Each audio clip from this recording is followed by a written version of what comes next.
Good morning, good morning, good morning. There's our flag, guys. Let's do this. It is January 31st, 2024.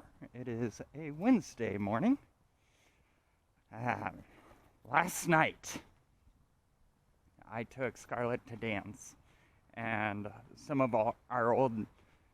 friends of ours have their daughter in the dance class at the same time. So we were out waiting and talking, and we were catching up. And they told me a story that blew my socks off. And I wanted to share that story today just as something to be aware of. So, engineer by trade, engineering firm. In a engineering firm or any project-based company, the asset of the business is the people in the business. It's the people who actually do the work. It's the people who own the relationships from those who have hired them to do the work. It is the human capital that you are buying. You are not buying a building. You may be buying some systems and processes and some contracts, but those contracts are only as good as the relationship with the people providing and doing the work on those contracts. So she had been talking to the owner. One of the key people in the organization had been talking to the owner about potentially purchasing said company. And they'd been going back and forth, and they'd been negotiating and got a valuation done. We're going through all the steps. Well, came into work one day, and all of a sudden, two random people walk in. She gets called to a conference room by the owner, who introduces these two new people as the new owners of the organization, and then walks out. They've never met each other. The buyers had never met any of the staff. The staff had no idea a change was coming. Everyone was blindsided, except the seller. So I think the amount of deceit and deception the seller went through is insane. They took a scenario that could have easily been win-win-win, new buyer, seller, and the current employees, finding a way where everyone wins. Instead, the old owner sold it for 4 times what the value was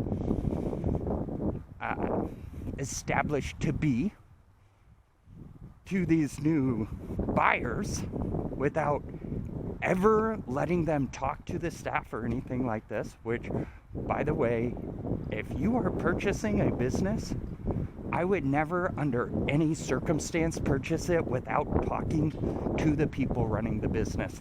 Ever, period, bar none. Huge red flag if someone's trying to keep you from talking to their people, in my opinion. So, transaction went down, and within a week, that business had 2 employees left. Well, I don't know if it was a week or whatever. I don't know full details, but the business imploded. The key employees moved on to other companies that day. Well, that week. She said she walked out that day and had a job by the end of the week, which is awesome. And to me, this is a great example of the true value of time. If you are buying a business, the most important asset in that business is how production gets done. In a product-based business, it's not as critical as in a project-based business, because a product is designed to be repeated over and over and over. A project is designed to be done once. It's designed to be custom, and it's designed to fit the needs of the client. All of that requires incredibly talented and smart people. So, long story short, this buyer overpaid by 4x on a business that imploded the week they bought it because they did not do good due diligence. Well, I don't know what their due diligence looks like. I'm assuming it is not good because they never met any of the employees and had no idea what was going on with the staff that actually run the business. And when those employees left, they took a number of the contracts with them. Well, they didn't take them with them. The contracts followed the people. This is the other thing you'll see in project-based businesses. When you leave one organization and move on to another organization, you'll bring the assets and the tools with you that you like to work with, right? And so that's exactly what's happened. And this is one of the obstacles. If you are a business owner, this is one of the obstacles you need to be aware of. If you are looking to transition your company, how are you doing it? Why are you doing it? And who are you looking out for? The story I just shared, the only person the old owner was looking out for was himself. Period, bar none. There is no way that deal should have gone down that way. There is no way, there is no reason everybody wasn't on the same page and aware of what was going on, except people trying to take advantage of someone else, in my opinion. So I just heard that story and I wanted to share it with you guys. Because at the end of the day, everything is dictated by the owner of time. Everything. So if you look at our society, the reason Apple, Amazon, Google, these huge organizations are so successful is because we, the owners of time, have gotten comfortable using them. We like the interface and we don't like change. And so regardless of the other options out there, once you're embedded in a system, changing becomes very difficult. And so you need to look at, as a business owner, how can you make staying with you the easiest decision anyone has ever made? To me, you do that through incorporating ESOPs, you incorporate employee ownership into your business model. I believe the riskiest business on earth is a business you own 100% of, because that means you get all the rewards and all the liability that comes with it. And so that's where it's like, how are we structuring this? How are we building this? Not only to take care of the customer, but also to take care of the employee, because the employee takes care of the business. And if you don't take care of the employee, then the owner has to take care of the business. I believe every business has two core products. The core product of what they do, At Kitech Automation, our core product is packaging automation in food and beverage factories. That is what we do day in and day out. Our second core product is the ownership of the company that does the work. Now, most people don't look at ownership of their business as a product, but it is. And it's the most important product you build if you are running a business. Because that's the product that turns the time investment you're making on a day-to-day basis into an investment. That's what you sell. The core product of your business is your systems and processes, it's your people, it's the softwares you pay for, it's the environment you have created. And so there's these two core products every businesses have. Most small businesses neglect the most important core product, which is their actual business, not what they do in their business. So that's our goal, is to come in, and right now I'm full-time W-2 at Kitech Automation. If that changes, that changes. I'm still going to have to feed my family. And so that's why I do everything I do. Is because my core product is my holding company. If people want ownership in what I create with my time, they join my holding company. Besides that, everything else is fluff to me. And this is my mindset. This is why I create content like this. I want people to understand how I think and how I look at the world so they can make their own judgments on whether or not they want to learn and operate that way too. Life is all about choices. We all get to choose what we do and how we do it. So make sure you're creating a system that people will choose to want to stay there. Because you will never know when you've lost the true value of time. To me, anyone can lose it. And that's when the owner of said time decides, you know what? You are no longer part of my 40-year plan. You'll be part of my 6-month plan or my 2-year plan. It doesn't matter. You'll never know. They'll know. And that's the true value of time. The owner of the time makes the decisions. It's our decision as a society what companies exist and what companies don't, through where we pay, through where we invest our money. It is our decision. And look at the mainstream media and everything going on right now inside mainstream media.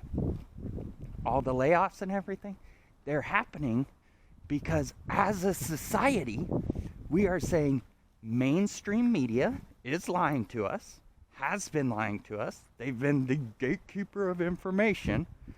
And until Elon Musk bought Twitter, that was fine. But now that people are really getting to share thoughts and opinions and see what's happening in the real world, everyone's realizing mainstream media is a farce. It is propaganda. It is designed to control what we think, how we think, who we think about. What people put in front of you is designed. What people report on is designed, and it's all designed by the holders of the checkbooks. And that's one of the reasons I believe we need change so bad. Is because we need to come in and say, hey, This is not right. Same with politics in general. There is a reason I tell people I am not Republican and I am not a Democrat. I think Republicans are dumb. I also think Democrats are dumb. I also think I'm dumb. The idea that anyone knows anything is laughable, in my opinion. I think we, as a society, are making this shit up as we go through time. Day by day, we're figuring it all out. Everyone is.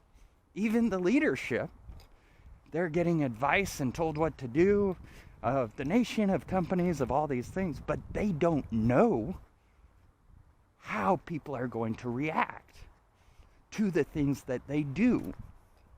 Great example of this is Bud Light. Bud Light gave, I don't know the full story, but the Dylan Mulvaney can destroyed the brand value of Bud Light. Destroyed it. They lost the true value of time, and there's nothing they can do about it. Someday, maybe, but now they have to live with the mistakes they've made. And that's the true value of time. You cannot control anyone except yourself. So that's why I don't try. I don't try to control anyone. I don't try to control my kids. Don't try to control anyone I work with. I make suggestions and I empower people to live the life they want. And hopefully the life they want includes doing their job to maintain their job with us. And if it doesn't, that's their choice. And I'll let them go. This is life. It is all about choices. You are owed nothing. I am owed nothing. Freedom is fought for each and every day. And that's why I get up and I work under that flag. I love the American flag. I love the opportunities America has given me. And I am so honored to be on this team with everyone. Anyone who pays taxes is part of my team already. I just don't have to do anything for the result. That's why my goal is to create tax problems for everyone except myself. Help everybody else make money. Guess what? I'll be fine. I'll be taken care of. And we're working on paying down that frickin' $34 trillion of debt. We gotta increase our tax. But we don't need to increase it through increasing taxation. We need to increase our tax through our monetary system. And we need to pay back that debt, stabilize the dollar, back the dollar by physical real world assets. And that's my idea behind America's Holding Company, is we operate on the US dollar only, and we will always use the US dollar. And every subscriber is guaranteeing that in the next 50 years, I'll still be using the US dollar. That's all we're saying. All we're saying by being a part of America's Holding Company is we see this future. We don't know how we're going to make it work. We don't even know that it will work. But it might. And that 0.001% of success is worth the risk of failure. To me. If I can create the impact, or part of the impact that I want to create, it will be a wild home run. So, that's my musings for the day. Anyways, I hope you guys have a fantastic day. Tonight, I've got it all set up to go live at 6 p.m. It's like 15 minutes. I did it last night at the dance before I started chatting with my friend. And so the audio quality is probably going to be pretty bad, but you know what? Don't matter. This is all practice, and that's what people don't get. We're going to spend the next 2 or 3 years practicing telling people about America's holding company. Then after that, we'll spend some time actually trying to sell people into America's holding company. Because we got all the time in the world. Anyways, have a great day.